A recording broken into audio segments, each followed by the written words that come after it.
ఖర్చు అనేటోళ్ళు. ఇప్పుడు పిల్లలు లేని సమాజం, అభివృద్ధి లేని దేశాలుగా మారుతూనే మనం చూస్తున్నాం. ఆ పిల్లల బాధ్యతనే తల్లిదండ్రులు ఎంత తీసుకుంటుర్రో, నేను ఎందుకు ఇవి చెప్తున్నా అంటే తల్లిదండ్రుల దగ్గర కూడా ఉండట్లేదు. 90% ఆ పిల్లలు మీతో ఉంటున్నారు. ఇక మీరే పేరెంట్స్గా బిహేవ్ చేయాలి, మీరే ఎల్డర్లీ పర్సన్స్గా వాళ్ళని బిహేవ్ చేయాలి, వాళ్ళకి నేర్పాలి. వాళ్ళు ఇంటి నుంచి స్కూల్కి వచ్చి స్కూల్ నుంచి ఇంటికి పోతే ఒక పర్యవేక్షణ ఉంటుంది, లేకపోతే తల్లిదండ్రులతో ఉన్నామనే ఒక నమ్మకం ఉంటుంది. అట్లా కాకుండా పూర్తి సమయం ఇక్కడనే ఉంటే హాలిడేస్ వచ్చినప్పుడు ఎప్పుడో తప్ప మిగతా సమయం అంతా ఆ పిల్లలు మీ దగ్గరనే ఉంటారు. మరి దేశ భవిష్యత్తు మీ చేతుల్లో, తరగతి గదుల్లో ఉందంటే అది టీచర్ల చేతుల్లో ఉన్నట్టే కదా. ఈ దేశ భవిష్యత్తునే మీ చేతుల్లో పెడుతున్నాం. ఖర్చు పెట్టడానికి నాకు అభ్యంతరం లేదు. ఇంకెక్కడైనా దుబారా ఉంటే నేను తగ్గిస్తా. అవసరమైతే అందిన కాడల్లో తీసుకొచ్చైనా విద్యాశాఖ మీద నేను ఖర్చు పెడతా. మీరు ఏం కావాలో పిల్లల కోసం అడగండి, ఇవ్వకపోతే చూడండి. నా సూచన ఒక్కటే, సంఘాల నుంచి టీచర్ల వరకు 5 ఏళ్ళు పిల్లల కోసం ఆలోచన చేయండి. వాళ్ళకి ఏం కావాలో మౌలిక వసతుల నుంచి చాలా రిఫార్మ్స్ ఉన్నాయి. నేను స్టెప్ బై స్టెప్ చెప్తా. ఇప్పుడే చెప్తే ఇంత మంచి కార్యక్రమం, మీడియా పరంగా వివాదాలు, రకరకాల ఆలోచనలు, వాటి చర్చకు దారి తీయదలుచుకోలే. నేను మిమ్మల్ని అడుగుతున్నా, ఒకప్పుడు రవాణా వసతులు లేనప్పుడు, ఊర్లో నుంచి బయటికి రాలేనప్పుడు, సమస్యలు ఉన్నప్పుడు సింగిల్ టీచర్లు అక్కడ పెట్టినాం.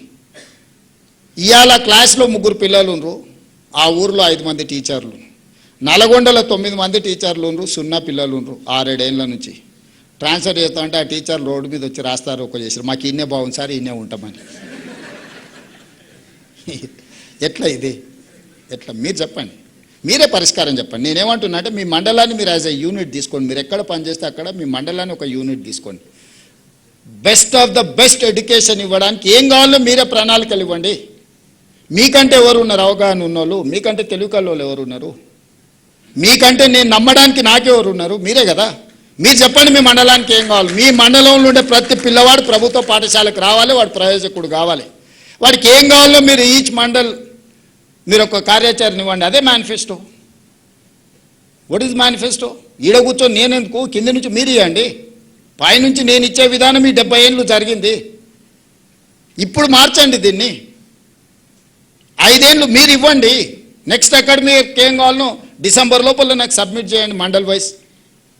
క్లాస్లో 30 మంది, ఇప్పుడు మీరు ఇంతమంది ఉన్నారు కాబట్టి నేను మాట్లాడగలుగుతున్నా ఎఫెక్టివ్గా. నాకు కూడా ఒక కాన్ఫిడెన్స్ ఉంది. ముందర మీరు ఎవ్వరు లేరు, వేదిక మీద నేను 5రే ఉన్నాను, ఎవరిని చూసి మాట్లాడాలి నేను?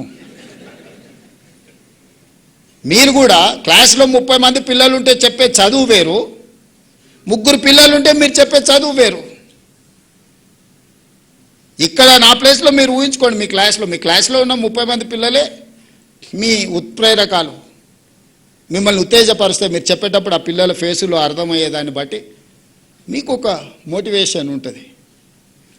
1, 2, 3 పిల్లలు, 5 క్లాసులు ఉంటే ఒకటే టీచర్ 5 క్లాసుల పిల్లల్ని ఒక రూమ్లో ఎట్లా చెప్పాలి? మీరే చెప్పండి. మీ ప్రాక్టికల్ ప్రాబ్లం కదా.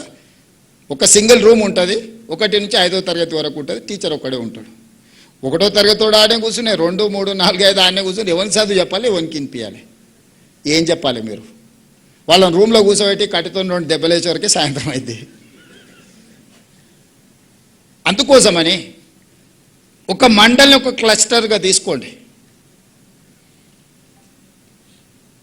నేను మా ఎడ్యుకేషన్ సెక్రటరీ గారికి నికోలస్కి నేను ఆదేశాలు ఇస్తున్నా. ప్రతి మండలం నుంచి టీచర్లను ఎంపవర్ చేయండి. ఆ మండలానికి బెస్ట్ ఎడ్యుకేషన్ ఇవ్వడానికి ఏం కావాలనో టీచర్ల నుంచే మీరు ప్రతిపాదనలు తీసుకోండి. డిసెంబర్ లోపల మీరు అన్ని దగ్గరలోకి వెళ్ళి మండలాలలో వాళ్ళు ఏం ప్రక్షాళన కోరుకుంటున్నారు, ఏం వెసులుబాటు కోరుకుంటున్నారు, ఏం ఇన్ఫ్రాస్ట్రక్చర్ కోరుకుంటున్నారో డిజైన్ చేయండి. వచ్చే అకాడమిక్ ఇయర్లో అదే ఇంప్లిమెంట్ చేద్దాం. డిసెంబర్లో నాకు వస్తే నాకు ప్రణాళికలు వేసుకోవడానికి ఉంటుంది, అమలు చేయడానికి ఉంటుంది. మీరు ఆలోచన చేసుకోవడానికి ఇక్కడ నుంచి 4 నెలల సమయం ఉంది, 120 రోజులు ఉంది మీకు.